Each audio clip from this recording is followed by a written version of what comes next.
You have a love for video games your whole life. When did you get into online video games, like playing people online? Ooh, that was surprisingly Left 4 Dead 2. Oh God, what a atrocious game. In the best way possible, right? Keep going.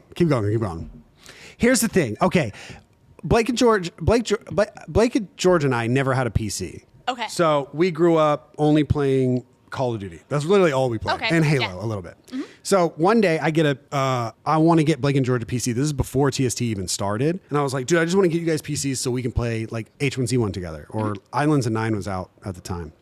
And I was like, we should do that. So then I raise enough money on stream to get them PCs. I get them PCs. And then I was like, we should play a co-op game together because we've never played a co-op game. And it sounds like a lot of fun. And I was asking my chat, I was like, what game is like the best co-op game? And everyone said Left 4 Dead 2. And then we played it and it was so boring. It was so boring. What? That's everyone's reaction is that. Everyone's reaction is like, how is it boring? Matt, Left 4 Dead? Never. Write it down. It's on the list. It's on the list. It's on the Matt checklist, man. You are really... He's got a checklist. You have a checklist at this point. You got to go back and do your homework. But yeah. Two's great. Okay. Yeah. I'll take your word for it. It's Did you rent it from Blockbuster and play it with your friends? How old do you think I am? How old are you? I mean, I didn't rent it, but I could have. You could have. I was like, Blockbuster's not that old. I watched Toonami. Yeah, I was. I went to you're vintage. It's vintage. It's vintage. Exactly. But where did you play Left 4 Dead 2 on? I played it on Xbox 360. Okay, so it was a console game. Maybe we just missed the wave. Potentially, it's still fun to this day. No, it's not. Yeah. Have you tried modded? I haven't tried modded. There's a modded version to make it like fun and stuff. Mm-hmm. Okay. You can do Fortnite dances while using a health pack. That's fun.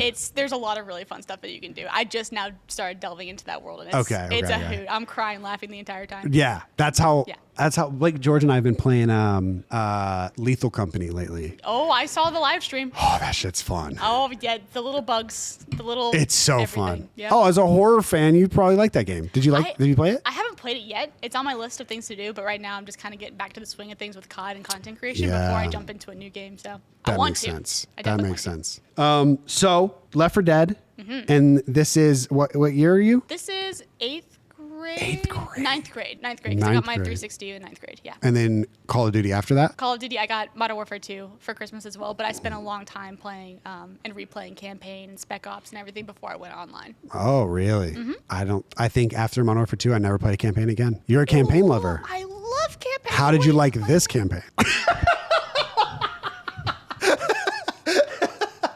Oh my God. It was great. You loved it. The direction was... don't PR this. What do you mean PR? You're so right.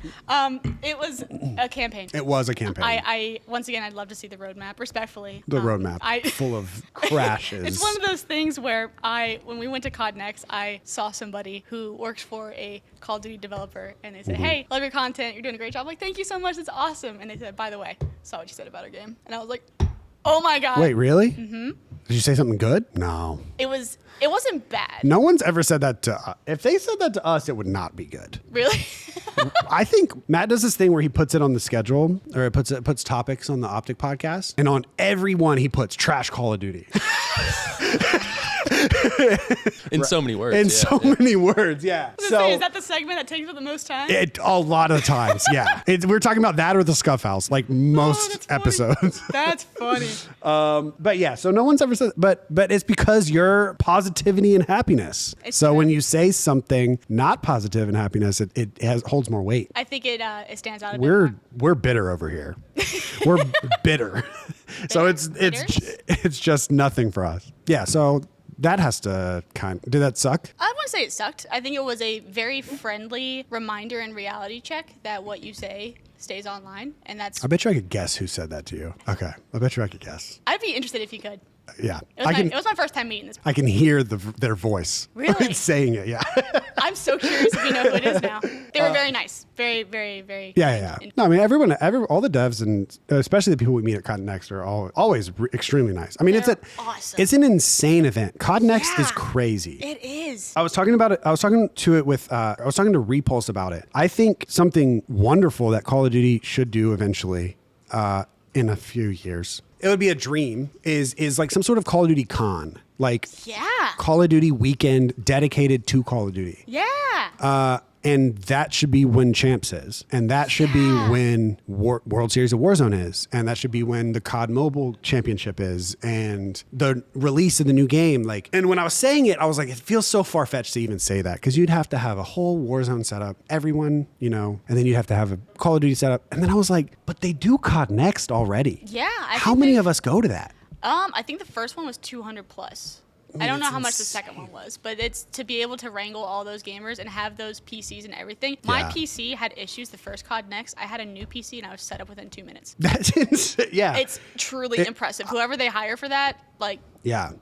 Especially all the logistics. Because Corey Dunn, our producer here, he ran the first one. And Really? yeah, he crushed it. But Sure did. But that's just the run of show. They have, I mean, the amount of hardware they had custom chairs for us. They had custom PCs, dual PCs, monitors, streams already set up. Like and it ran relatively smooth. It was extremely smooth. Yeah. For that many people attending and playing, that was they've done a fantastic job. Both So COD Next. yeah, so like with that amount of resources, like a Call of Duty con or a Call of Duty weekend, it's possible. It is possible. They've run at COD XPs before. That would be so much fun. Do you think if we were to have some sort of COD weekend, if they had to pick one throwback game to have available or do a throwback tournament on a specific COD from the past, which one would they pick? I'm biased because I think Black Ops 2 is the best. Okay. We do it every year for off season. I was going to say it's pretty. Yeah. I think Black Ops 2 is going to be the unanimous answer for the most part.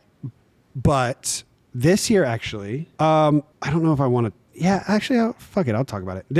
This year for off season, what I'm trying to do is we do the 4-team invitationals, and so it's like four teams play Black Ops 2 together. So I want to do that again, but I want it to be on Black Ops 3. Ooh. Yeah. And at the same time, I want to host a Black Ops 2 Open, which I don't think it's ever been done. I was going to say that those words combined is intriguing. I don't think a throwback Open has ever been done before. No, I don't think so. That'll be so much fun to watch, though. So oh my God. I've sent in the approvals for that, and as of now, it looks like things are good. So we'll see. We'll see what happens. Yeah, that's exciting. I'm hoping that people are interested in it. But yeah, so to answer your question, I would say either Black Ops 2 or Black Ops 3. I think Black Ops 3. Those are the two most fun games to watch. I would say. I think I have to agree with you on that. Yeah. Do you think COD 4 would make it up there by chance? COD 4, if it was search and destroy only. That's so fair. I would think. Yeah. I also really loved, like, I don't know how much you watched, but I loved like the pro mod community or the pro mod. I'm familiar with what it is, but I haven't necessarily watched too much of it. So it was like, it's only on the PC, only mouse and keyboard, and it's 5v5, and you have to use a certain gun. And I love that shit. Like sick. I think it's so fun, like having roles in Call of Duty, because we really don't have roles. We have 2 ARs and 2 subs, and you just watch whoever you like to watch. Yep. But if you are a League of Legends fan and you play jungler, I think that's a position, That it is. then you want to watch other junglers play. Yeah. And I think that's cool. If you're a pitcher and you are playing on your high school baseball team, you're going to want to watch other pitchers play. I think I like the roles and positions of games of competition, and I feel like we don't have that in COD, but they did have it in Pro Mod, and I think that's really cool. I think it's cool watching people master their craft and execute when everybody has said same Yeah. even playing field.